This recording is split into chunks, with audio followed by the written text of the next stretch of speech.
pessoal, bom dia, tudo bem? Bom, hoje nós vamos fazer uma revisão do conteúdo, tá? A partir de sombra e luz, tá bom? E aí, algumas coisas que a gente já vem falando no decorrer das aulas, inclusive da arte barroca, né? A arte barroca, ela foi marcada por vários pontos, né, de contraste, seja ela uma técnica utilizada de temas religiosos, tá?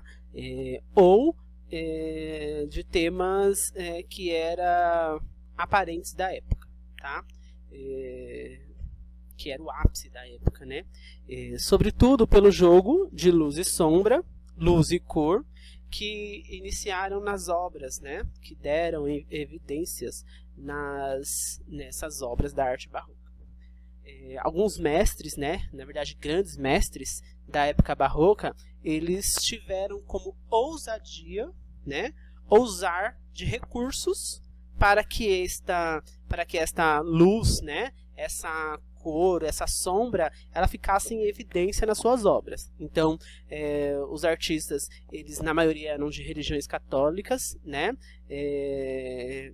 lá dos Países Baixos, e eles continuaram, né? Eles tiveram uma carreira brilhante nessa época, e ele constituiu, na verdade, eles eram protestantes, né? Eles eram a serviço dos franceses, eles prestavam serviços aos franceses, aos espanhóis e aos ingleses, tá?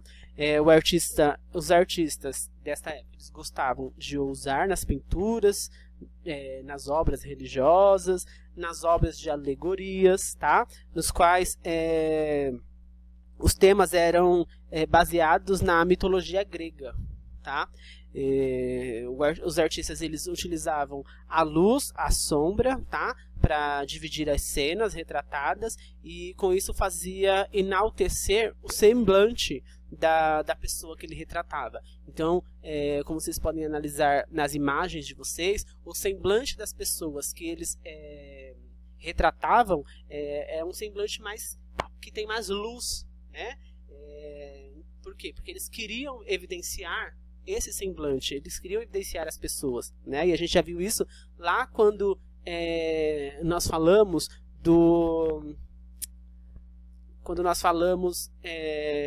da mitologia grega, né? Aquele desenho, aquela obra da mitologia grega, e que eles utilizavam, né, a luz para evidenciar o corpo da mulher, das pessoas que estavam sendo reproduzidas, tá? Que estavam sendo retratadas.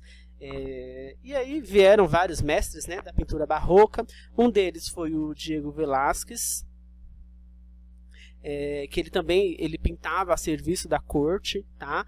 E ele pintava a serviço da corte lá na Espanha, porém ele não se limitava muito às convenções, tanto que ele fez uma pintura que vocês podem ver na página 36, chamada As Meninas, que ele estava retratando uma cena real do cotidiano, uma cena do dia a dia, uma cena que estava acontecendo, tá?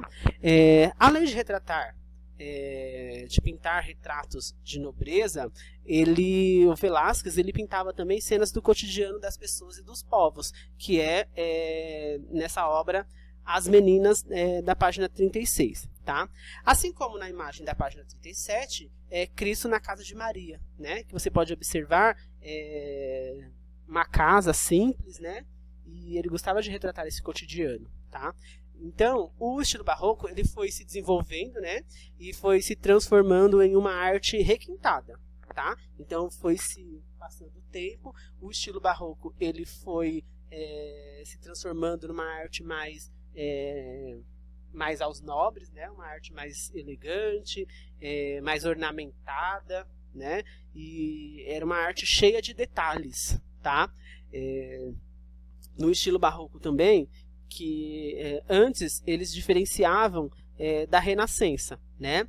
E de uma arte mais impactada pela Reforma Protestante, né? Que nós falamos lá do protestantismo, E isso fez com que eles trouxessem um avanço técnico, né, na observação da luz e da sombra, que seria muito importante para os artistas, né, de toda a Europa. E isso foi importante para esses artistas, né?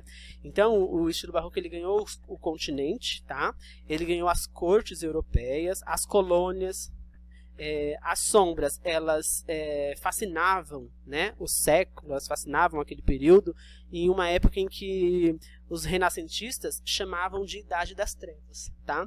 Idade das Trevas é um nome dado à Idade Média, a um período da Idade Média, no qual nós vamos falar na próxima aula, tá?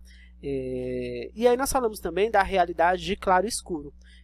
Falamos do estilo maneirista, né, que era repleto de traços do barroco. Tá? Os católicos eles voltaram-se mais às representações da dramaticidade, enquanto os protestantes eles estavam mais atentos a uma arte que permitisse uma aproximação com a natureza, com a realidade. Tá? Mas tanto os artistas católicos como os reformados ao longo do século XVII, por exemplo, eles descobriram a expressividade no jogo de luz e sombra. Tá? E aí, outro artista, né, Frans Hals, ele foi um dos artistas que se descobriu, né, que se desenvolveu, descobriu essa expressividade através da luz e da sombra também. Ele vivia em uma cidade chamada Haarlem, tá, onde era de costume as milícias, né, formadas pelos próprios cidadãos, comemorarem seus efeitos com poses para as grandes pinturas. Em suas pinturas, né, ele sabia como ninguém valorizar cada indivíduo, tá? E ele empregava em cada um uma técnica de luz e sombra, destacando a cor e o contraste, tá? Então, a obra, né, de arte ela passou a ter um diferencial, né, um direcionamento também para as pessoas, tá? Para as pessoas comuns. E aí eles deixou, né, de ser quase uma exclusividade do público eclesiástico e palacianos, tá? E isso significa que houve um grande avanço na arte. Por quê? Porque essas obras elas começaram a ser mais acessíveis às pessoas, tá? Uma representação importante que o artista desenvolveu foi a natureza morta. Tá? O termo natureza morta ele se refere à arte de pintar desenhos, de fotografar, tá? De desenhar. São composições, né, com uso de elementos inanimados, e como por exemplo frutas, flores, livros, louças e outros objetos. Tá? Como se esse tipo de pintura o artista poderia escolher à vontade, tá? O que ele quisesse retratar. Tá bom? O desejo dele. Tá? Essa foi a nossa aula. Espero que vocês tenham entendido. Caso vocês não tenham entendido, pode me procurar, tá? Que eu tiro a dúvida de vocês. Qualquer dúvida, eu estou à disposição. Tá? Muito obrigado e até a próxima aula.